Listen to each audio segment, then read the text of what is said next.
If you take the time to articulate clearly your values for yourself, you will not only be happier, but you will also increase your performance. My goal is at the end of the podcast, hopefully when somebody has heard a story, they will go back and say, where in my work am I not being true to myself? Most hosts never achieve the results they hoped for. They're falling short on listenership and monetization, meaning their message isn't being heard and their show ends up costing them money.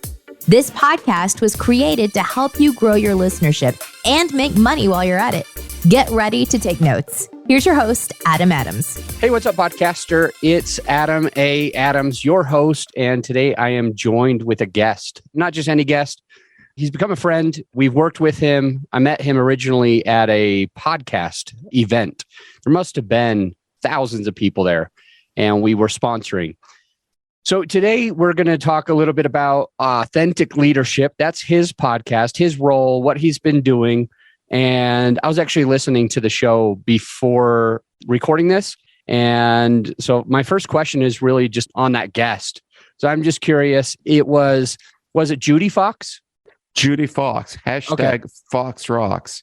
So it's actually interesting that you're bringing Judi up since we're going to talk about my podcast, because Judi plays a pivotal role in the story of my podcast. So as I was telling you right before we got into this, I'd been thinking about the idea of launching a podcast on authentic leadership for a while. And I remember for spring break of 2020, the one right before the big pandemic, I was driving to Syracuse to pick up my daughter. And so I decided that on my way out, I was going to check out if there were podcasts that talk about authentic leadership. To kind of, first step when you want to launch a podcast is like, are there other people doing the same content? What are they doing?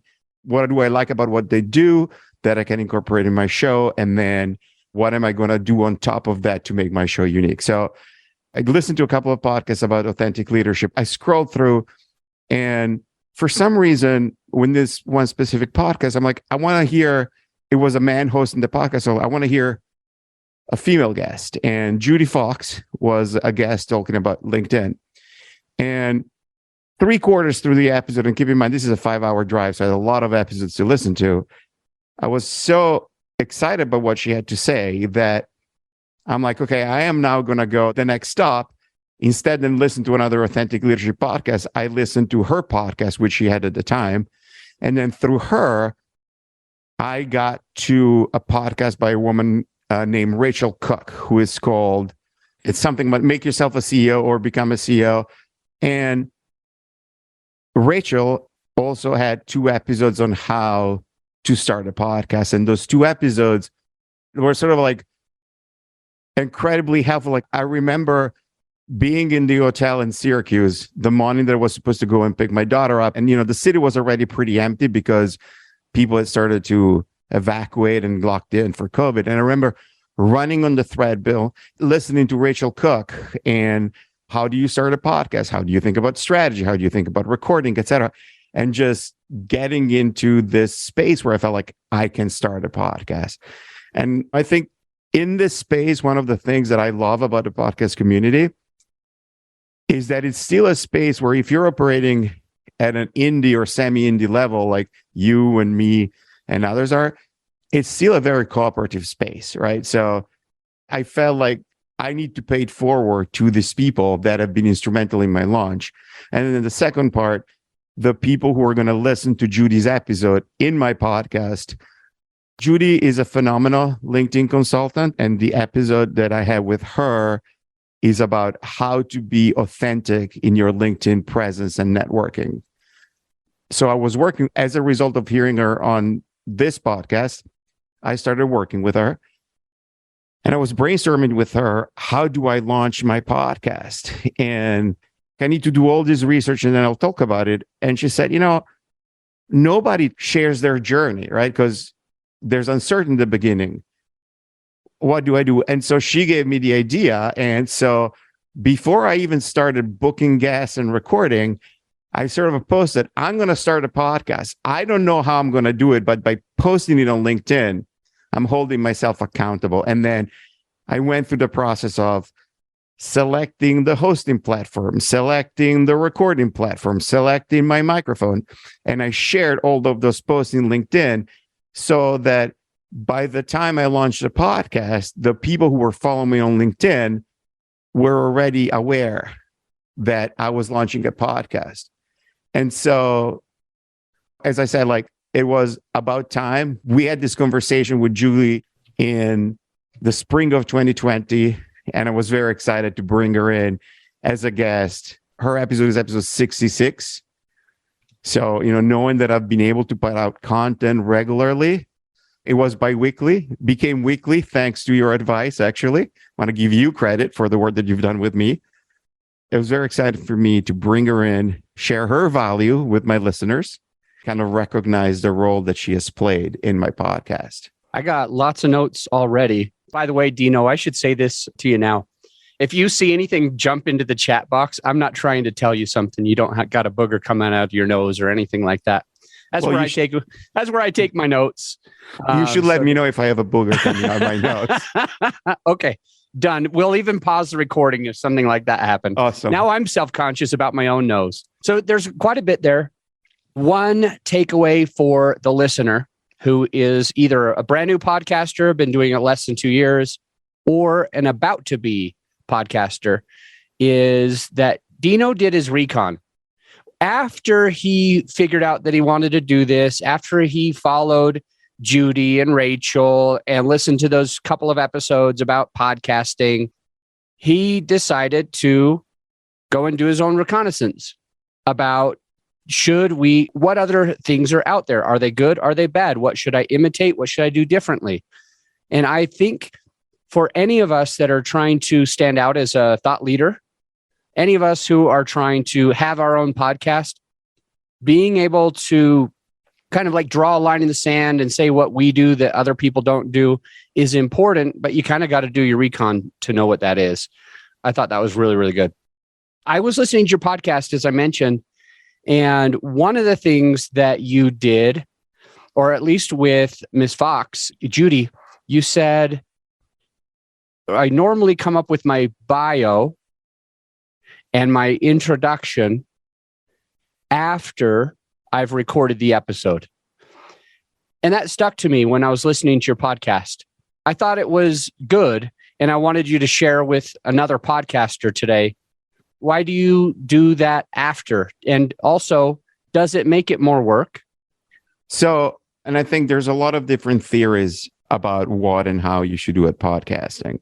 There are statistics around that people decide within the first 30 seconds or first minute whether they're going to keep listening to a podcast. And so I don't know if I'm doing a great job at it, but like the first 3 minutes of my podcast are designed to get you engaged enough so that you will keep listening. So I have a 40 seconds to a minute 10 abstract from the conversation that I go back and pick and that I put as, from the guest. That will be the guest speaking, right? It's going to be something that, my podcast talks about authentic leadership. It talks about being yourself, but it's focused on the idea that if you're authentic to yourself, it improves your performance at work. And so I try to get something that has to do with the profession of my guest. It's a juicy tidbit that if I'm a listener, I'm like, oh, I want to do that. I want to listen to it. The second part, which is where I introduce my guest, is I explain why this guest will be of value to the listeners. I'm like, David Ellman, who was the CMO of Aetna and voted one of the top 40 CMOs by Forbes, in 2016. So you should listen to him if you're interested in marketing. And then I also try to give my listener a sense of what we're going to cover in the conversation. Because ultimately, I think when you enter in a relationship with your listener, you have to be transparent. And there is nothing worse to me than being given a promise and then having that promise not deliver, right? You get into a podcast, you expect something, and then it's not what you expect. So up front, I'm trying to say, hey, this is what you're going to get if you listen to this episode. hopefully it will keep you interested and engaged and you will listen. And if you decide that that's not for you and walk away, I'm sorry on one hand, but at the same time, hopefully you will appreciate the fact that I saved you 30 minutes on your day. So that's why I do it. I do post-production work. I have a professional editor that takes away the ums and the uhs and the spaces and tightens up the sound, etc. I also do one listen myself, and maybe this is a little different. And I do two things when I listen myself. I review my questions, and then my podcast is really designed to have my guests be the stars. It's funny because when I look at my Otter transcripts, consistently, like my guest speaking time will be between 87, 88, and 92, 93%. And the rest is me. And so I want to tighten up my questions so that the space for the answers is better. And in some cases, I'm giving away a secret here, but in some cases, because I'm somebody who thinks speaking, I will get into a question and I will need to refine it as I'm talking to my guests, right? So I'll get into it one way and then a different way and then a different way.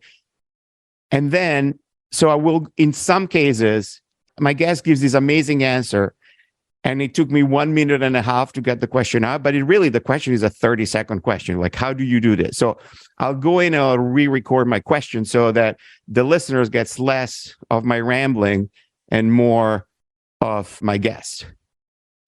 I think that's so interesting. I'll re-record my question because I'm making notes at the same time. Because when I first started my first podcast, and I realized recently that I'm coming up to 1,000 episodes.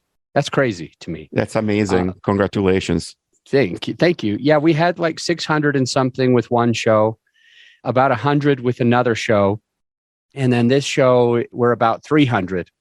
So whatever that adds up, that's about 1,000 so far. So we're around there. And I recall back in the day when I would edit my own show. And I did that because I didn't like how anyone else edited. I thought that I'd be that guy who would never let anybody edit my show because I knew what I was doing. I had it an exact way. I can tell you're like that, and you might never give up that control. It's the fact that you sometimes re-record your question that I find very interesting, because that obviously takes a long time. So I got to where I got that at episode 5, where I hired an editor and I decided to not be as tight about the editing. And there's a couple of things. You talk a lot in the work that we do together. We talk a lot about the persona, right? Your avatar. So my avatar is a business person, and it's somebody who values time. And so to me, the amount of editing that you put in an episode kind of needs to reflect that. If I can take an episode from 52 minutes to 45, those 7 minutes may not be meaningful in the grand scheme of things. But if I'm taking out 7 minutes that don't need to be there because they don't deliver the message, I'm respecting the ethos of my avatar. And then in terms of my transition, I gave up on editing on my guest's part, right? I just want to make sure that my speaking is supporting my guest the best possible way.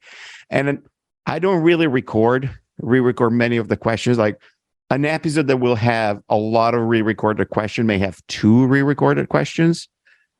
But I would say if you go to brass tacks, I'm probably putting of my own time about 2 hours. And then the rest goes to the cleanup, the mastering, and all that goes to an external editor.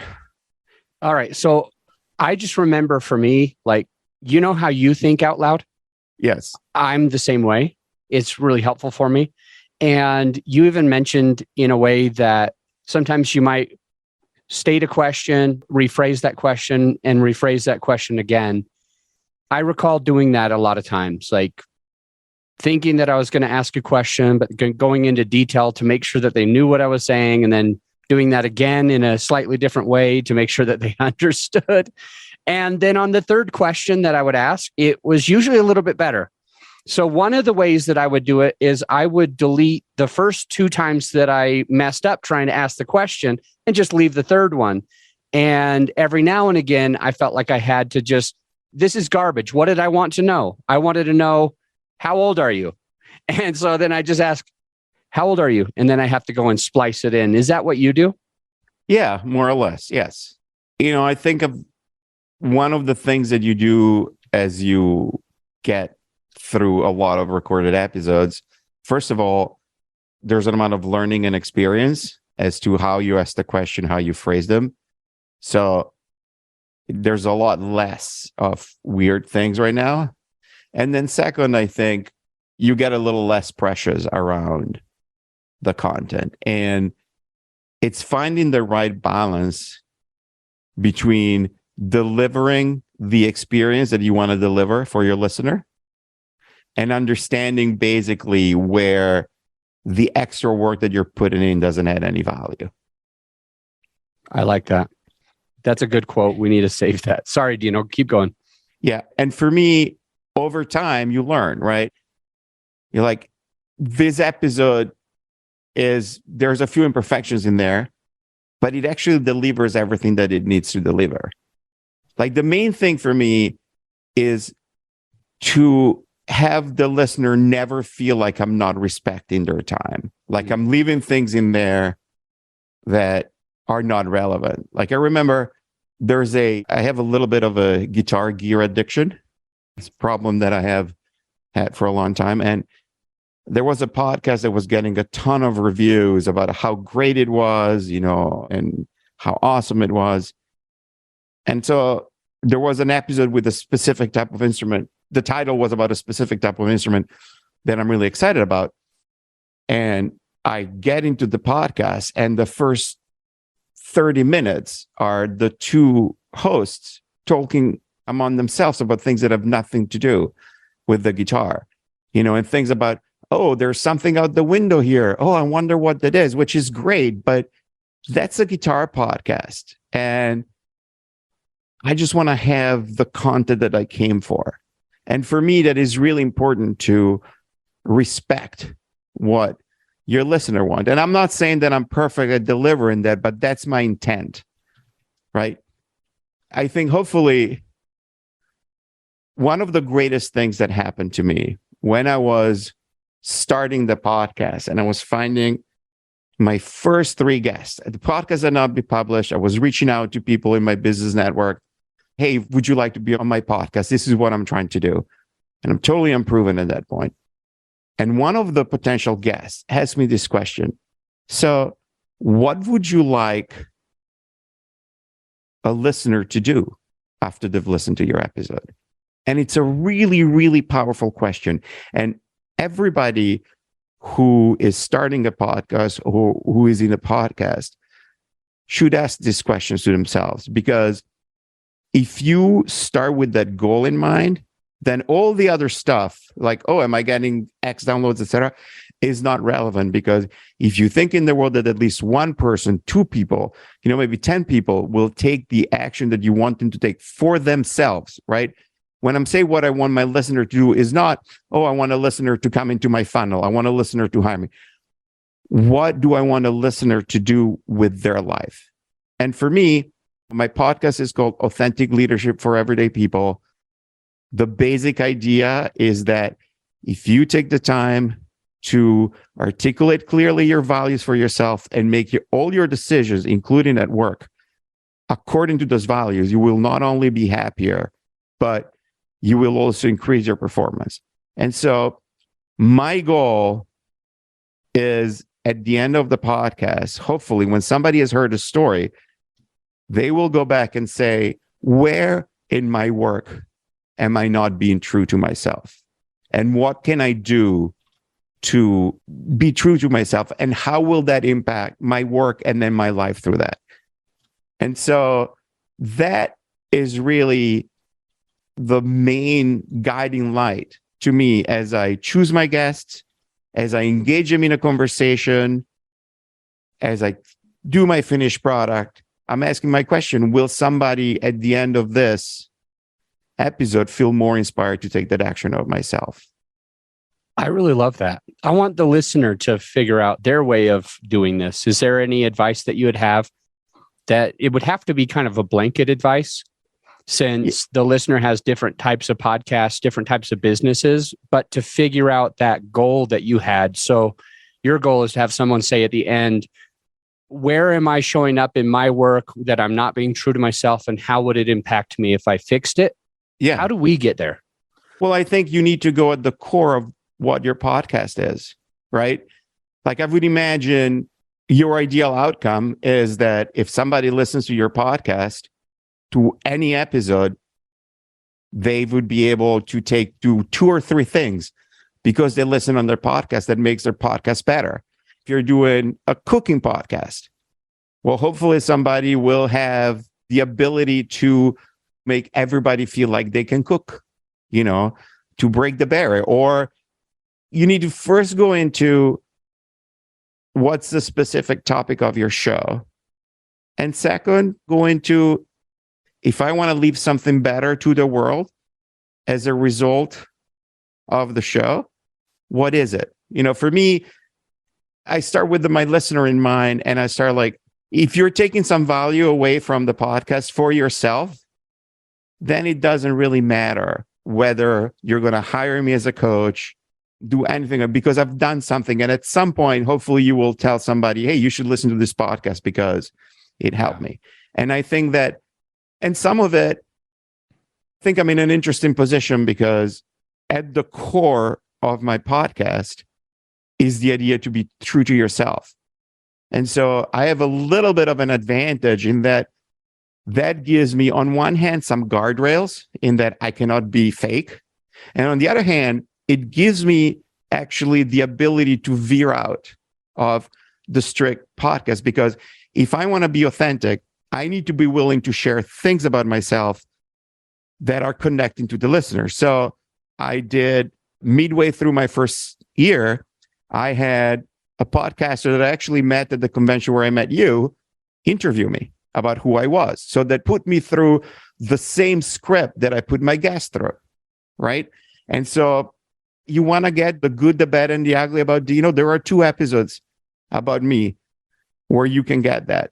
And then one of the other tenets of my podcast is that you need to sort of think as a whole person in your life. And so the second part of the end of every episode, I ask people for a passion that they have.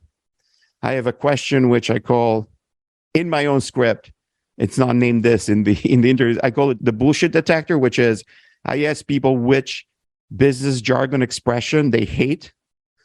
And then I have a question about what inspires people. And so I will have episodes where I talk about the thing that inspire me. I manage my wife. My wife is a singer-songwriter. So I did an episode where I interviewed her. And then because a part of my life and work is managing her, we did 2 episodes where we went through her records song by song and how she wrote them. And not everybody may be interested in it. And if you're just start thinking about the business aspect of my podcast, you can skip those 2 episodes and go to somewhere else. But if you want to have a genuine connection with me and you want to see everything that you get from me, it's there for you, right? Yeah. And then I think another thing that I do, which I think could be helpful advice to podcasters. So I publish every week, and there are weeks where you know that if you have a business podcast, people are not going to be interested. It's like 4th of July, right?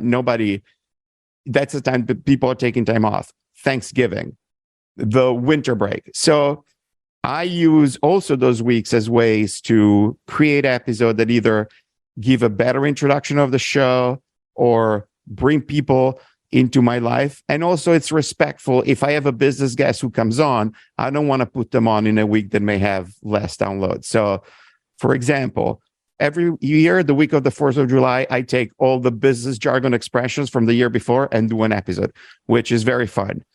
For Thanksgiving this year, I did 2 weeks of episodes where I took selections from my first 10 episodes. And so give people a best of. For this holiday season, I'm going to do one episode where I feature podcasts that I like. So, and I interview the podcaster. So next week, which I don't know when this is going live, the week of December 19th, I have a songwriter that talks about her podcast, What's in a Song. And then the following week, I have somebody that I mentored through my work at the Harvard iLab, who has a phenomenal podcast called Flame Bearers, which features women athletes and tells their stories. So I interview her, and she gave me an episode to add in so that people are going to listen 20 minutes of interview with her and then this podcast. And it's a way to, on one hand, stay true to my podcast, be respectful to my guests by not putting them out in weeks that may have a lower level of listenerships, and hopefully deliver value to my listeners. So one of my favorite things that you're doing there's a lot to unpack, obviously. One of my favorite things about that, and there's a lot to unpack there, a lot of benefits, is the fact that everything that you're doing, you're like showing your own vulnerability. You're showing your own who you are, how you are. You're doing a lot of that, like with those episodes with your wife. And I think it's totally fine that you're not having someone have their episode come out on a popular day. But what I really like is the fact that in your podcast, obviously it's called Authentic Leadership for Everyday People. In that show, you are really conscious to let your listener know who you are authentically. And I think whenever we show up authentically on our podcast, on social media, in person, when we're shaking hands, it's going to draw people in. And so what I like about it is, if you've got a business that you're trying to grow, it's going to be challenging for you to grow that business if your listener, your follower, doesn't know who you are to the core. But when they know and understand you, I really think it shortens the know, like, and trust factor. And so that's one of my favorite things that you do on your podcast, is let people into who you are, because I think that's going to support them in a lot of ways and your business in a lot of ways.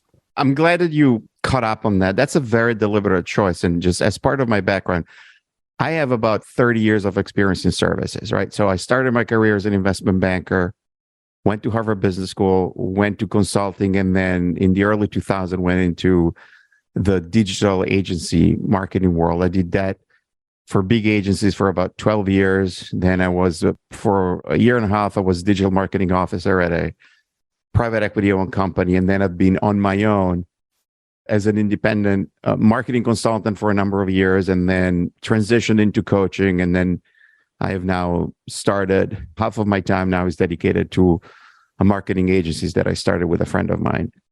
And one of the things that you learn if you spend enough time in the services world is that the process of hiring a client is only successful if it's a two-way selection.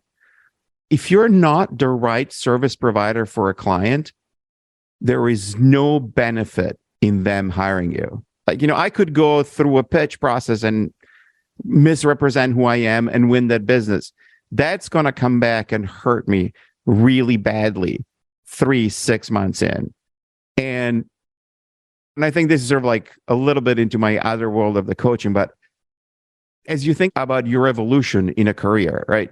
At least for people who work in traditional large corporation, you go through these performance reviews and you get told all the areas that you need to improve it. But there's a point where your career tilts. When you're above a certain level of seniority, people hire you, and that's sort of a mid-level point in your career.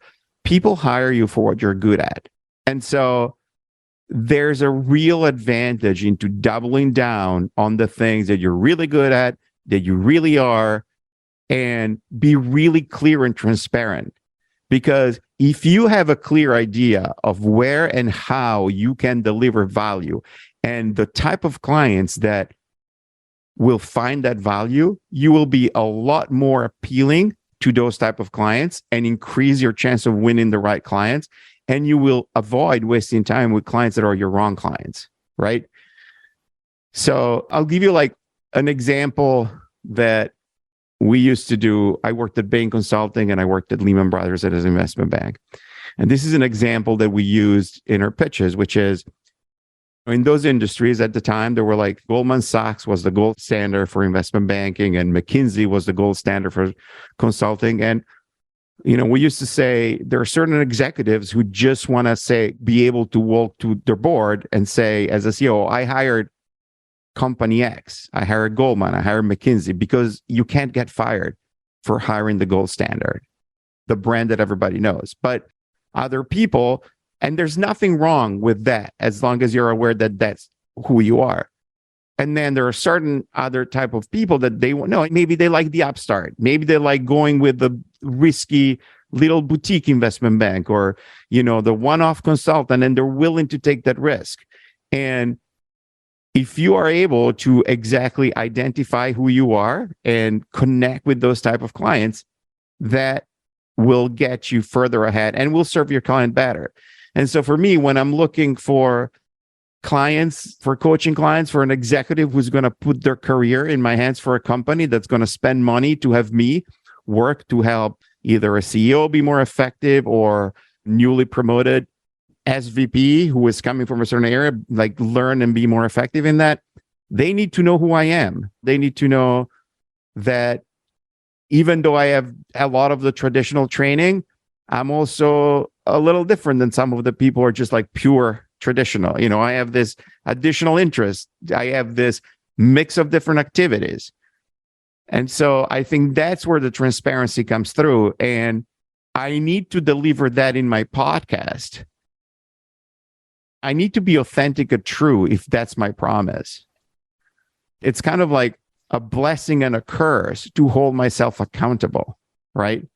And it's like, this may get some people upset, but it's truly who I am, and then you put it out. And what you need to learn, there's a great episode with my friend Armin Molavi, who is a phenomenal marketer. He ran global media for Hilton worldwide.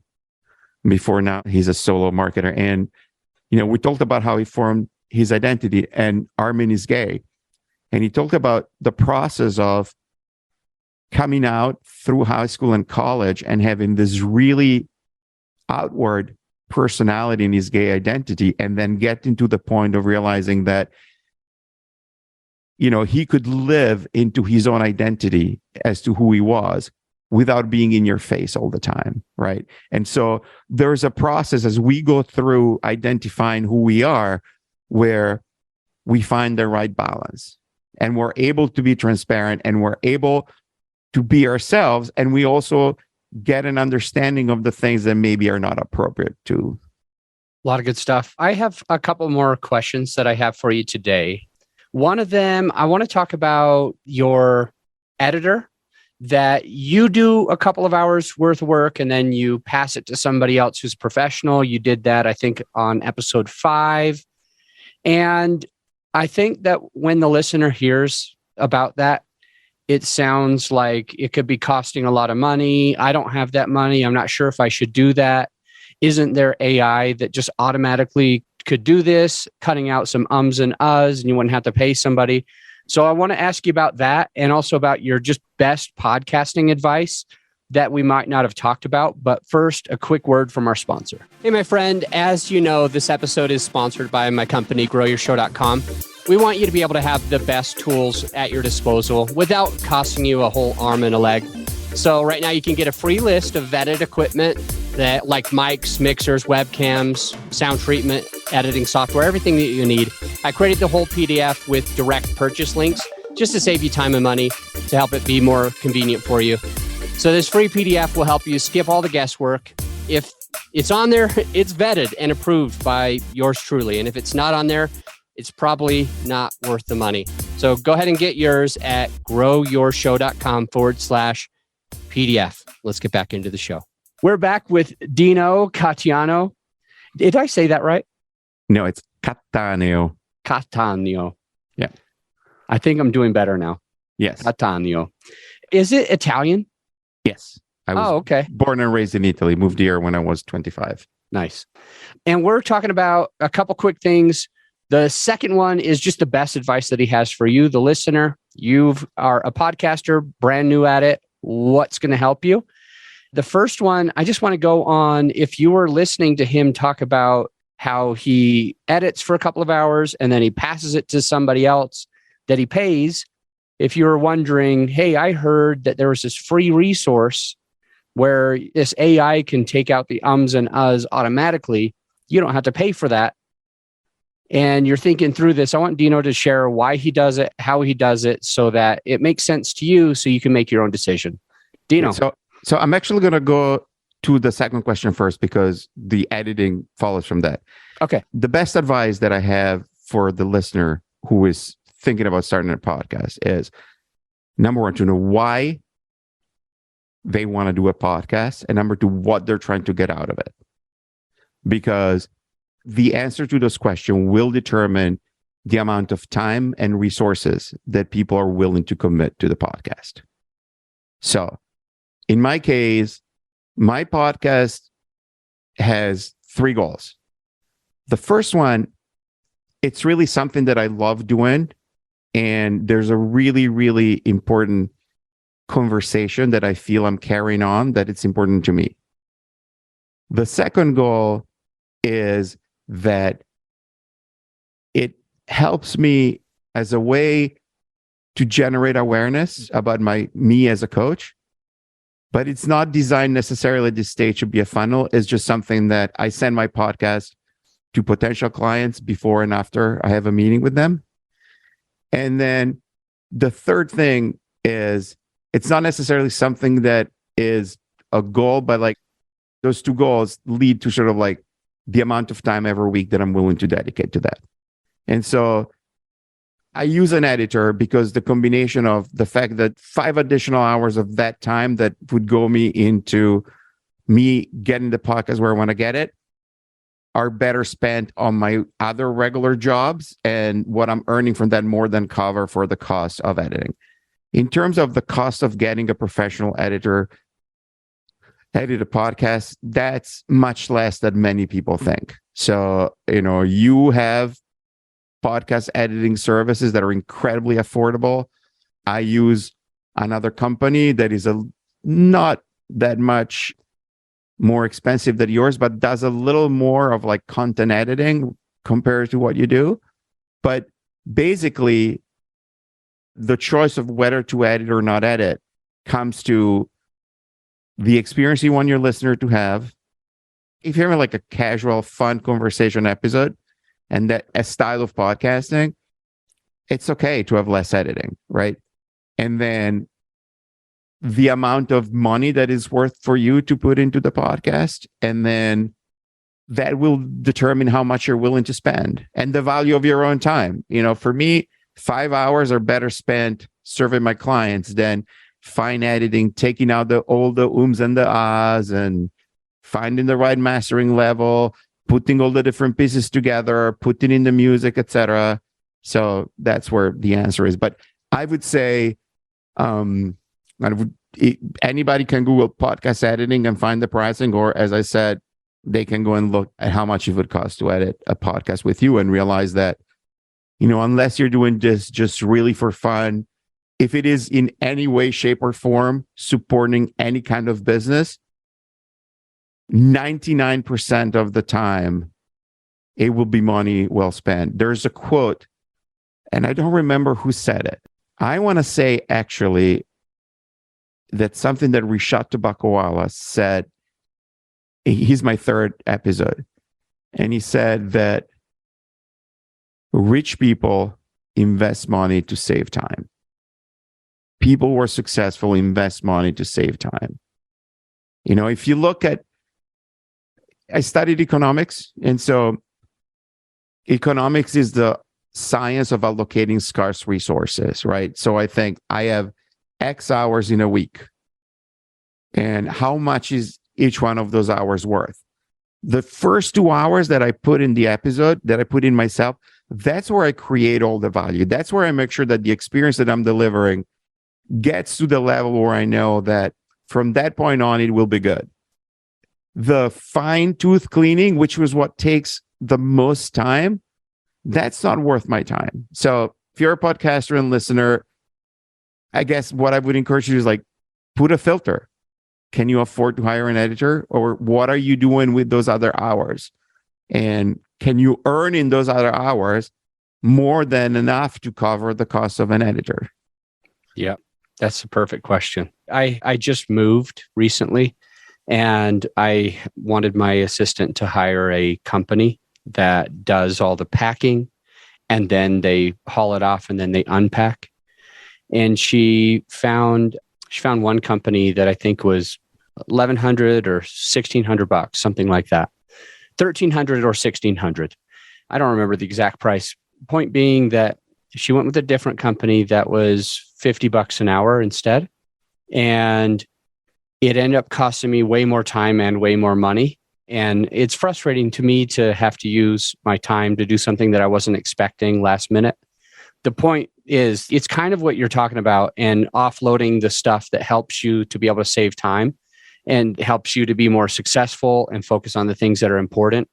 In this case, I think it cost me over $2,000, and they only got it to the house. They didn't unpack it. So it also cost me my own time for a couple of weeks to fit it in around what else I was doing, to unpack all of the boxes, because they just kind of ran out of time. They were less professional at what they were doing. And I'm like, don't save money anymore. Just save time. For now on, just get the best so that it's easy, so we don't have to have any headaches. And I think it's the same for our podcast editing or other things for our business. Yeah. I tried to think, so this is the last thing that maybe people can use in their life. We're trained to measure everything in money because that's a clear and available measure. But a lot of the things that are important cannot be measured in money. And so I think as you think about the overall value of your work, your activities, and what you're getting in return, if you're thinking just of money, a lot of the time, in terms of your overall higher objective, you're cutting yourself short. And I think whenever I get into anything, it's like, what's the value that I'm getting out of it? What's the monetary value? What's the other value? It can be like, that's a really fun thing that I'm doing that fills my soul. It can be, that's something that puts me in front of the right people, even though I'm not getting paid for. It can be, that's something that teaches me something that I really wanted to learn. And maybe I'm getting paid less, but I'm working on something that I really want to learn. And if you take this mindset into everything that you do in both your work and your life, in the short term, probably you will be monetarily a little poorer. But in the long term, not only you will find that you're going to be more fulfilled overall, but there's a strong possibility that at some point, all the other values that you've created for yourself will be translated into also additional financial gain by the things that you've done. And so I think that's a good thing to leave your listeners with. 100%. Today, we had a couple of really cool takeaways that I really appreciated. Number one, Dino did his recon before he started podcasts. He wanted to know what else was out there in his space, see what he liked, what he didn't like. Another one was that he does the bio with his guest. He does the intro and the bio after. There's a few more. Let me look at these. Selecting host recording. I would love to do another call with you, Dino, just to talk about, because I could tell that you were intentional about finding the right host, the right recording software, the right recording hardware. Maybe we should talk about that as well. Can I just give you one quick shout out? Yeah. If you're thinking about a recording platform, and it's not the cheapest, but I cannot say enough about the platform that I have, SquadCast.fm. I landed on the platform after checking out everything that was available at that time. And aside from the incredible quality of the audio and the video that they deliver, it's also a super easy experience for people to log in. My guests are CEOs, CMOs, you know, are people that when I get an hour in that calendar, that's what I get. If 15 minutes go to tech issues, that's not only a burn episode, but possibly a burn relationship. And then the third and the most important thing, which reconnects to what I was telling you at the beginning about the podcasting space. They have a user community that is managed by Ariel Nissenblatt, who not accidentally is also a former guest of mine. And the work that she does, connecting people in the SquadCast community and the connections that you form through the community adds so much more value than just the software as a service program that for me, that's worth it. Awesome. And I should connect you to them too. Yeah, thank you. I'll definitely get in contact with them. Another one is you mentioned to the listener today that people decide in the first 30 seconds or the first minute if they wanted to listen to episode. And you talked a lot about how you go about making sure that they get hooked with having a positive clip where the guest shines.